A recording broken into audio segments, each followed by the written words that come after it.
Shalom bien-aimés dans les Seigneurs, que Dieu vous bénisse. Nous sommes là au rendez-vous de la parole de Dieu et nous allons partager un sujet qui est intitulé la Pâque, prise des finitions de Dieu. En d'autres termes, la Pâque, la dernière prise de Dieu. La Pâque, la prise incontournable de Dieu. La Pâque, la prise qui ne devait pas rater. C'est ça, la prise des finitions de Dieu. Donc, à part la Pâque, Dieu n'avait pas une autre prise. Bien sûr, il est souverain, il ne pouvait pas en manquer. Mais par rapport à la pensée des Écritures, nous comprenons que la Pâque était la prise de finition de Dieu, la dernière prise de Dieu. Et cela est prouvé dans les Écritures. Allons-y dans Exode chapitre 12, du premier verset, et nous allons lire jusqu'à 10e verset. Exode chapitre 12, du premier au 10e verset, nous lisons la Bible au nom de Jésus-Christ. L'Éternel dit à Moïse et à Aaron dans le pays d'Égypte, « Ce mois-ci sera pour vous le premier des mois, il sera pour vous le premier des mois de l'année. Parlez à tout l'ensemble d'Israël et dites, le 10e jour de ce mois, on prendra un agneau pour chaque famille, un agneau pour chaque maison. Si la maison est trop peu nombreuse pour un agneau, on les prendra avec son plus proche voisin, selon le nombre de personnes. Vous compterez pour cet agneau d'après ce que chacun peut manger. Ça sera un agneau sans défaut, mâle, âgé d'1 an. Vous pourrez prendre un agneau ou un chevreau. Vous les garderez jusqu'au 14e jour de ce mois, et tout l'ensemble d'Israël l'immolera entre les deux soirs. On prendra de son sang et on en mettra sur le dépoteau et sur le linteau de la porte de la maison où on le mangera.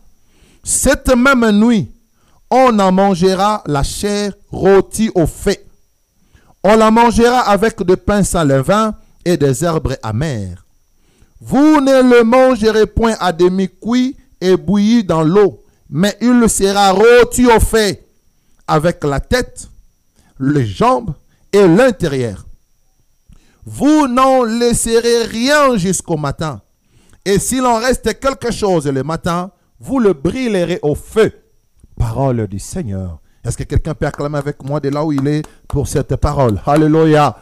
La Pâque est la prise de finition de Dieu. La Pâque est la dernière prise de Dieu. La Pâque, c'est la prise qui ne devait pas rater. Mais on peut se poser la question, on n'est pas en Égypte là. Mais pourquoi tu veux nous parler de ça? 1 Corinthiens, chapitre 5, versets 7 à 8. On va faire le parallélisme de l'écriture. 1 Corinthiens, chapitre 5. On doit transmettre la pensée du législateur. Nous sommes dans 1 Corinthiens. 1 Corinthiens, chapitre 5. Voilà. Le verset 7 jusqu'à 8e verset, je vais lire au nom de Jésus. Faites disparaître le vieux levain, afin que vous soyez une pâte nouvelle, puisque vous êtes sans levain, car Christ, notre Pâque, a été immolé. Célébrons donc la fête non avec du vieux levain, non avec un levain de malice et de méchanceté, mais avec le pain sans levain, de la pureté et de la vérité. Parole du Seigneur. Le parallélisme ici est que Christ est notre Pâque. Quand nous parlons de la Pâque est dérivée d'un verbe hébraïque qui signifie passer outre, dans le sens d'être épargné. La Pâque, en d'autres termes, c'est le salut. La Pâque, c'était le moyen pour Dieu de sauver son peuple. Or, l'humanité, le moyen pour Dieu de nous sauver, c'est Jésus-Christ. C'est pourquoi la Bible dit Christ est notre Pâque. Alléluia. La Pâque s'appelle aussi la fête de pain sans levain, selon Exode 23:15, Deutéronome 16:16. Or, la fête de pain sans levain, c'était une fête célébrée en Israël. C'est aussi la fête de prémices, la fête de la récolte des prémices. La Pâque. Dans tout ça, ce n'était que des ombres de l'image des choses à venir, dont l'accomplissement est en Jésus-Christ. Bref, Jésus-Christ est notre Pâque. Bref, Jésus-Christ est la prise de finition de Dieu. Écoutez-moi ça. Jésus-Christ est la conclusion même de l'œuvre de la création de Dieu. Jésus-Christ est l'amen de Dieu. Donc avec Jésus, Dieu a vu que tout est accompli. C'est pourquoi Christ a déclaré sur la croix, tout est accompli. Tout ne pouvait pas être accompli sans que Jésus arrive sur la terre. Pâques, la prise de finition de Dieu. Elle fut instituée en Égypte pour commémorer l'événement fondamental de la délivrance des Israélites. À savoir la Pâque est la première fête de toutes les fêtes juives parmi les 7 fêtes ordonnées par l'Éternel, qui est aussi la fête de la récolte des prémices, on en avait parlé. Donc, la récolte des premiers fruits du champ. D'où, en Égypte, Dieu a accueilli le premier fruit du champ des Égyptiens pour sauver le premier fruit de la terre qui est Israël, selon l'alliance abrahamique. La Pâque étant la fête aussi de la récolte des premiers fruits, souvenez-vous qu'en Égypte, pour que Israël soit sauvé, la Bible nous dit ceci. Il y a eu le pleur dans le camp des Égyptiens, à commencer par la maison du roi jusqu'au dernier peuple égyptien. Dieu a frappé par la mort le premier-né de chaque Égyptien, que ce soit les êtres humains ou les animaux, en commençant par le palais royal. Dans ces jours-là, Dieu a récolté les premiers fruits des Égyptiens pour sauver le premier fruit qui était Israël. Le premier peuple qui a eu l'alliance avec Dieu, c'est Israël. Voilà d'abord le sens de la Pâque. Maintenant, comment Jésus-Christ est devenu notre Pâque, comme nous avons lu dans 1 Corinthiens 5. Quand on parle de l'agneau immolé, nous voyons la mort. Or, nous ne pouvons parler de la mort sans pour autant parler de la vie ou de la résurrection. Mais l'élément majeur ici, c'est l'agneau. L'agneau immolé, c'est-à-dire un agneau tué.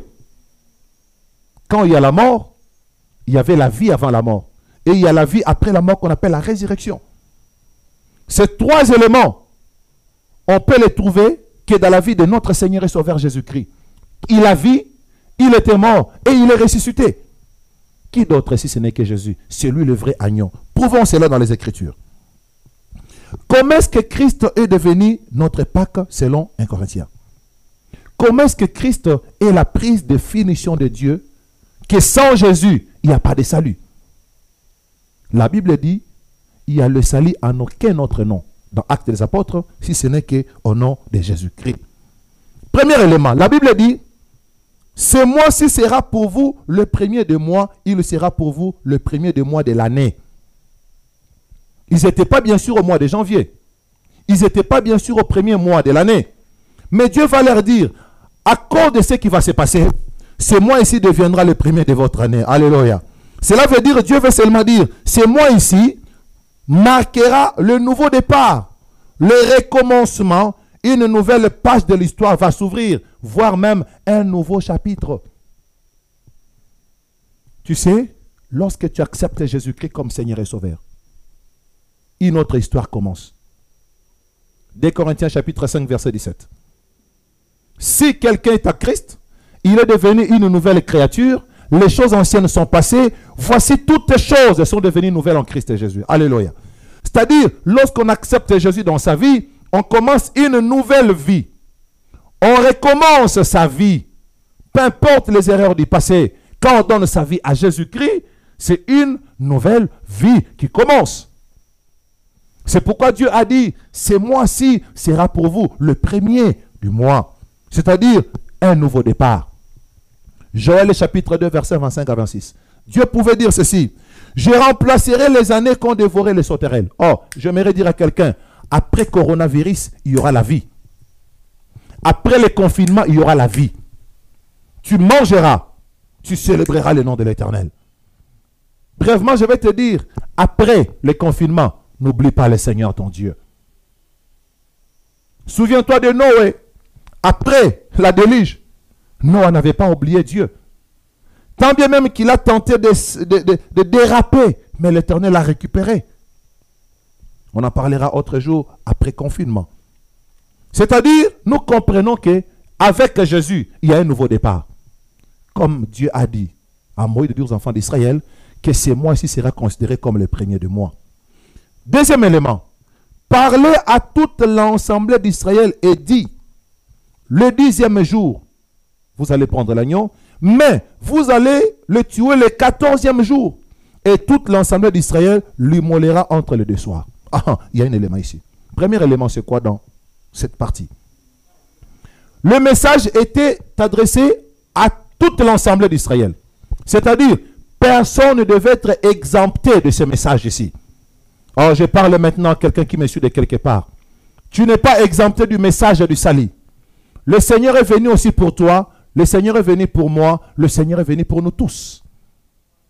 Le message du salut concerne tout le monde.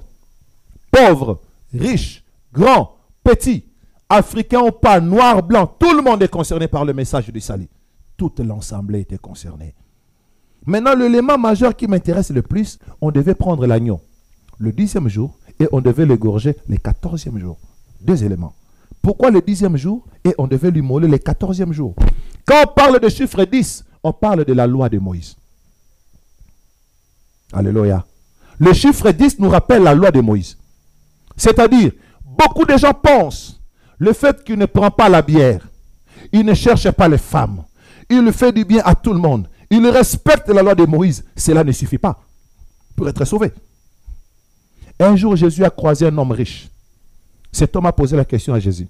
Que dois-je faire pour être sauvé? Christ lui a dit, tu dois aimer, tu ne dois pas tuer, tu ne dois pas voler, tu dois faire du bien. Cet homme a dit, tout ça depuis mon enfance, je l'observe déjà. Jésus a dit, tu as raison. Maintenant, je vais te demander une chose. Va distribuer tes biens aux pauvres et suis-moi.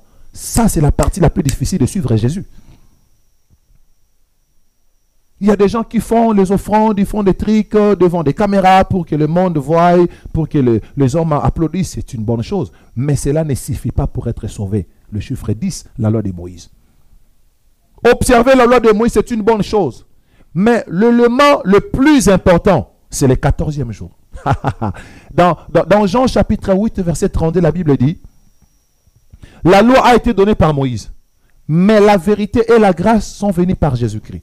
Or, Christ a dit, je ne suis pas venu abolir la loi, mais faire quoi? Accomplir la loi. C'est-à-dire, la loi doit être là, mais sur la loi, on doit ajouter la grâce et la vérité. Or, on ne peut trouver la grâce et la vérité que dans l'évangile de Jésus, le 14e jour. Je vais entrer rapidement. Le chiffre 4. Le chiffre 4 qui s'ajoute sur le chiffre 10 pour faire les 14 n'est que le chiffre de l'évangile de Jésus-Christ.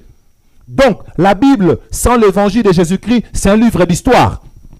La puissance de la Bible, l'onction de la Bible, le sens de la Bible, l'impact de la Bible, c'est réside dans l'évangile de Jésus-Christ.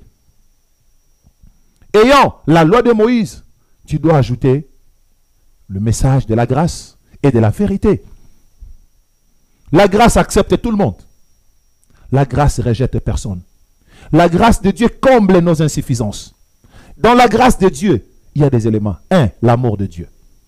C'est l'amour de Dieu qui précède nos efforts. Dans la grâce de Dieu, il y a la bonté de Dieu. Or, la bonté de Dieu précède nos pas. La Bible dit chaque matin, il renouvelle sa bonté. Ça précède nos pas.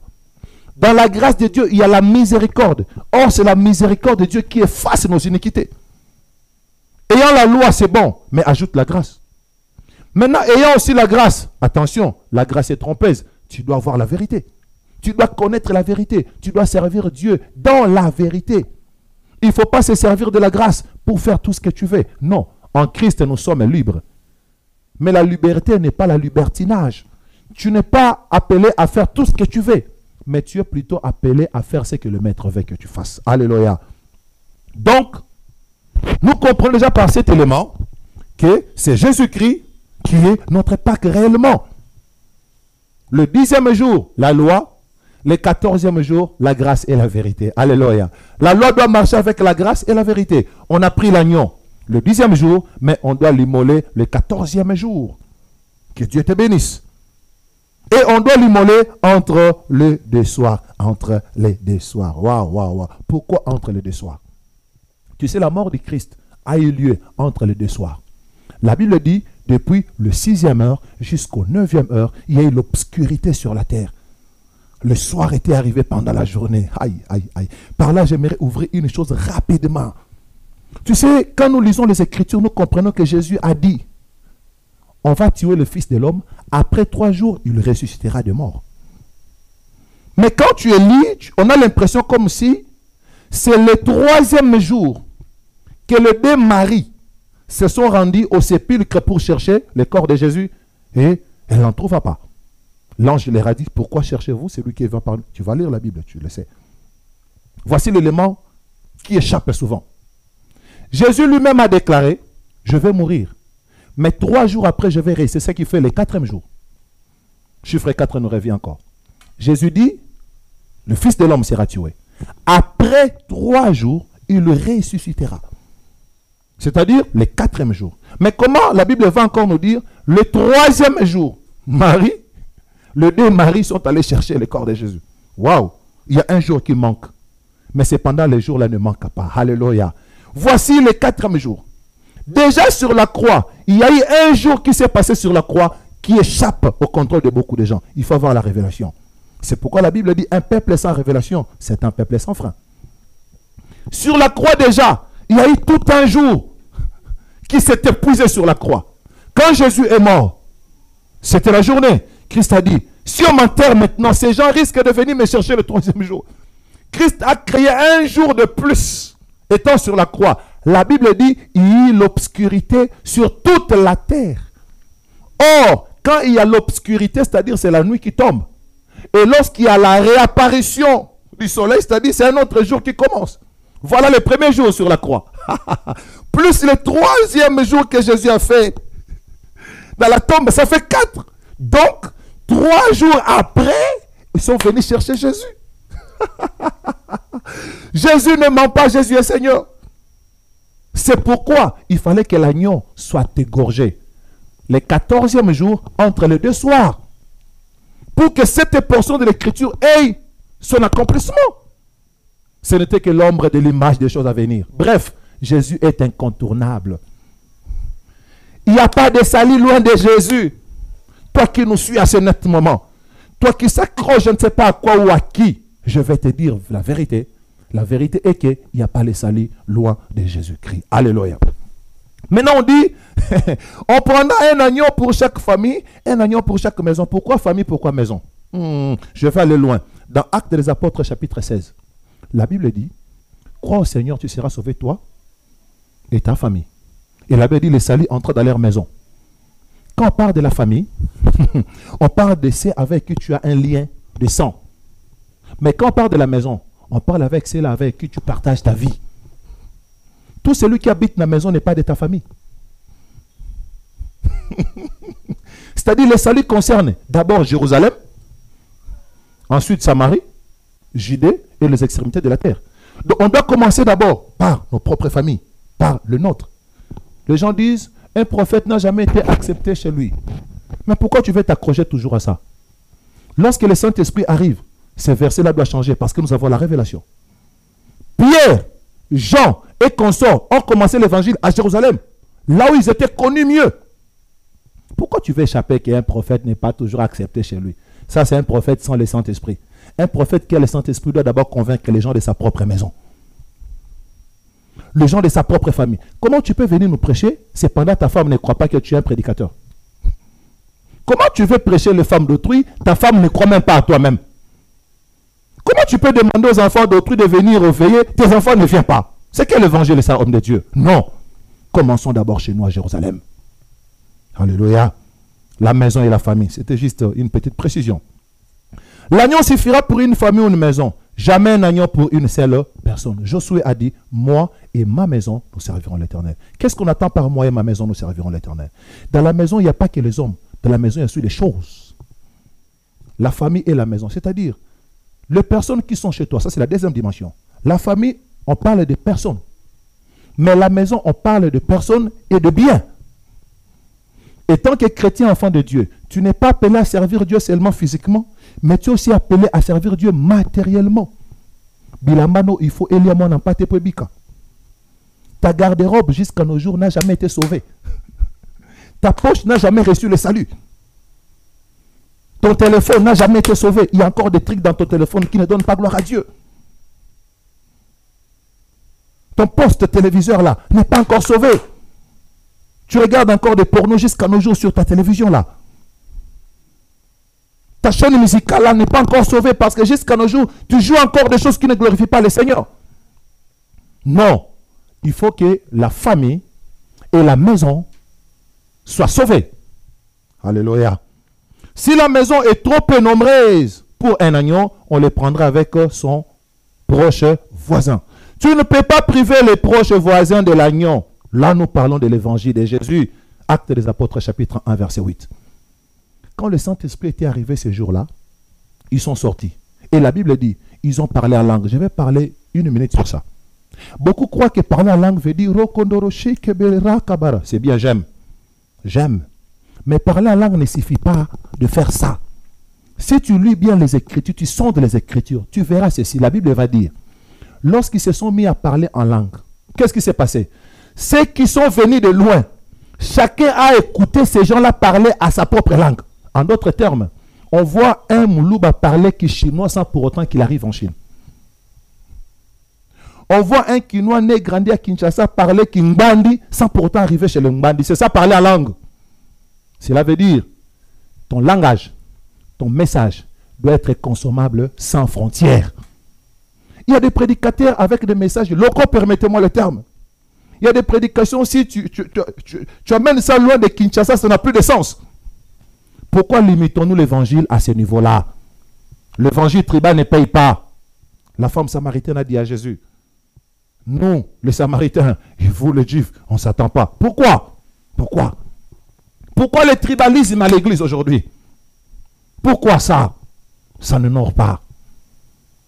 Ne privez pas les voisins de l'évangile. Partagez la bonne nouvelle à tout le monde. Et ça sera un agneau sans défaut mâle âgé d'1 an. Un agneau sans défaut, c'est Jésus. C'est lui qui n'a point connu le péché. Tu peux vérifier ça dans 1 Pierre chapitre 1, 18 à 19.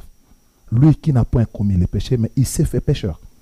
Mais la Bible va dire, vous allez prendre un agneau ou un chèvreau. Pourquoi on donne la précision des chèvreaux? Je vais expliquer rapidement. L'agneau, c'est l'image du Christ qui était juste et innocent, sans défaut. Mais quand on prend aussi le chèvreau, c'est l'image du Christ devenu pécheur coupable pour sauver l'humanité. Lui qui n'a point commis le péché, il le s'est fait pécheur. 2 Corinthiens chapitre 5, verset 21. Jésus-Christ n'avait pas connu le péché. C'est ça le chèvreau. Car la Bible dit, loin de Dieu, le chèvreau. Ils ne rentreront pas dans le royaume. C'est pourquoi Christ a porté nos péchés pour nous sauver. C'est pourquoi la Bible nous parle de l'agneau ou du chèvreau. Alléluia. On prendra de son sang, on en mettra sur le 2 poteaux et sur les lintons de la maison où on le mangera. C'est par là que nous allons chuter par la grâce du Seigneur. Quand on parle de 2 poteaux, on parle de 2 alliances. Quand on parle de 2 poteaux, on parle de 2 postérités. Quand on parle de 2 poteaux, on parle de 2 voleurs sur la croix. La Bible voulait seulement dire que le salut ici va concerner 2 alliances. Hébreux chapitre 8. Si la première alliance avait été sans défaut, il n'aurait pas été question de la remplacer par une seconde. Donc, la seconde alliance, c'est la vraie alliance, c'est la dernière alliance, c'est l'alliance éternelle. Cependant, la première alliance n'est pas non plus fausse, mais la première alliance avait des défauts. Il y a la différence entre ce qui est faux et ce qui est mauvais. Là, ceux qui ont étudié me comprennent, mais je vais m'arranger pour que tu me comprennes aussi. Quand est-ce qu'on parle de quelque chose qui est faux? Quelque chose qui est faux, c'est quelque chose qui n'existe même pas. Tu prends un morceau de bois, tu vas tailler ça à la forme d'une caméra. Tu vas mettre la peinture noire. Tu veux nous faire croire que tu as la caméra. C'est faux, tu n'as pas la caméra. Mais ce qui est mauvais n'est pas forcément faux. Ça peut être vrai, mais en mauvais état. C'est une caméra, réellement, je vois une caméra. Et tu fais semblant de filmer. Mais toi-même, tu sais que je n'ai pas de batterie. C'est-à-dire, ça fait de ta caméra un mauvais caméra et non un faux caméra. Alléluia. Donc, nous avons des faux et nous avons des mauvais. La première alliance n'était pas faux, n'était pas fausse, permettez. Mais la première alliance était mauvaise parce que la première alliance avait des défauts. Il y a des choses qui manquaient dans la première alliance. Quand on parle de la première alliance, on parle de l'alliance de Moïse. On parle de l'alliance d'Abraham. Quand on parle de la première alliance, on parle aussi de la loi de Moïse. Cette loi avait des défauts et des insuffisances. C'est pourquoi quand Christ est arrivé, il a dit, la loi la plus importante, aimez-vous les uns les autres. Quand j'aime, je ne peux pas tuer. Quand j'aime, je ne peux pas faire du mal. Quand j'aime, je ne peux pas faire ta femme. C'est ça, la loi. Donc, le sang concernait le deux poteaux de la maison. La maison peut avoir plusieurs poteaux, mais le sang concerne que deux poteaux. Pour ne parler que de deux alliances. La première et la seconde alliance. Donc Jésus-Christ est venu non seulement nous sauver, nous de cette génération, mais Jésus est venu pour sauver aussi les gens de l'ancienne alliance. C'est pourquoi les 3 jours de Jésus-Christ dans le séjour des morts, il était parti prêcher, évangéliser. Car le jour de sa résurrection, il dit, on a vu les morts marcher à Jérusalem. Donc pour dire, il y a un travail qui était fait dans le séjour des morts. Cette alliance concerne aussi les 2 nations, les 2 postérités, voulais-je dire. Un jour, Dieu dit à Abraham, sors de ta tente, sors de ta maison. Qu'est-ce que tu vois? Abraham va dire, je vois les... Regarde en haut, regarde au ciel. Il dit, je vois les étoiles. Dieu va lui dire, ainsi sera ta postérité. Le 2 poteaux concerne, comme on disait tantôt, le 2 alliances. On a montré la première alliance et la seconde. On a dit, le défaut fait de la première alliance une mauvaise alliance, mais non une fausse alliance. Car ce qui est vrai peut être mauvais sans pour autant être fausse. En second lieu, le 2 poteaux nous parle aussi de 2 postérités d'Abraham, dont les étoiles du ciel et le sable de la mer. Nous faisons partie des étoiles du ciel, selon Genèse chapitre 4.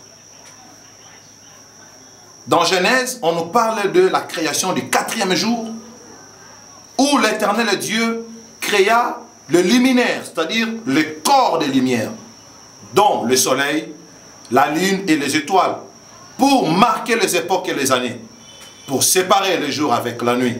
C'est ça nous. Nous sommes de la race des étoiles du ciel et non du sable de la mer.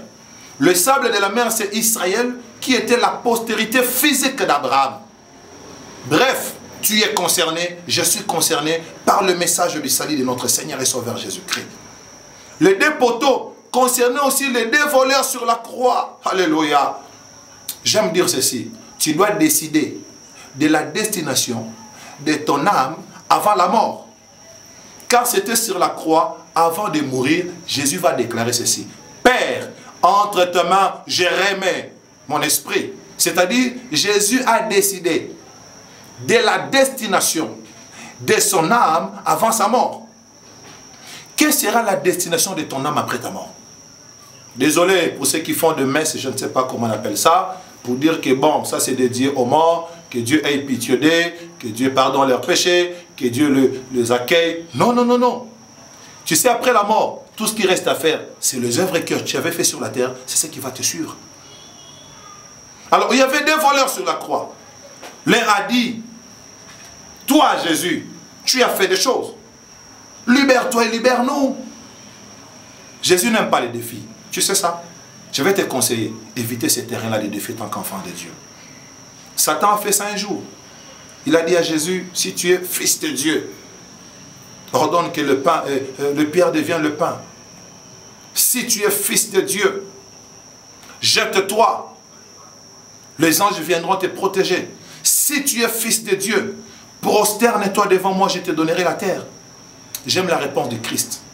C'est là que je prouve à suffisance que Jésus-Christ est la prise de finition de Dieu. Tu sais qu'est-ce que Jésus lui a dit?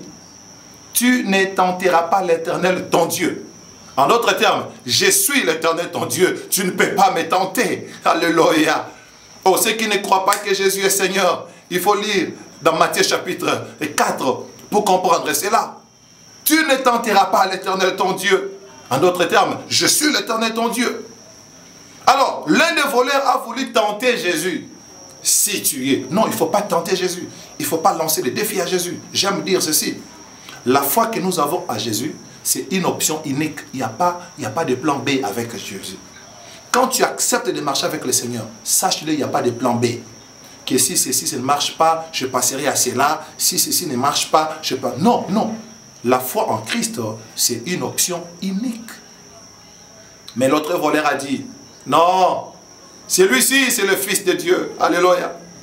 Celui-ci ne mérite pas ce qui lui arrive. Nous, au moins, nous le méritons. Jésus, lorsque tu seras dans les royaumes de ton Père, j'aime. Ne m'oublie pas. Ne m'oublie pas. La reconnaissance. Est-ce que quelqu'un peut dire à Jésus, lorsque tu seras dans les royaumes, ne m'oublie pas? Est-ce que quelqu'un peut être reconnaissant envers Dieu pour dire que je suis un pécheur, je suis faible, je suis mauvais, mais toi tu es bon? C'est aussi l'attitude là d'adoration, de la gratitude et de la reconnaissance. Donne à Jésus-Christ ta vie, tu seras sauvé. La Pâque est la prise de finition de Dieu. Jésus-Christ, notre Pâque, est la prise de finition de Dieu. Jésus-Christ est incontournable. Il n'y a pas de salut loin de Jésus-Christ. Que Dieu vous bénisse, que Dieu bénisse sa parole. À très bientôt. Bye.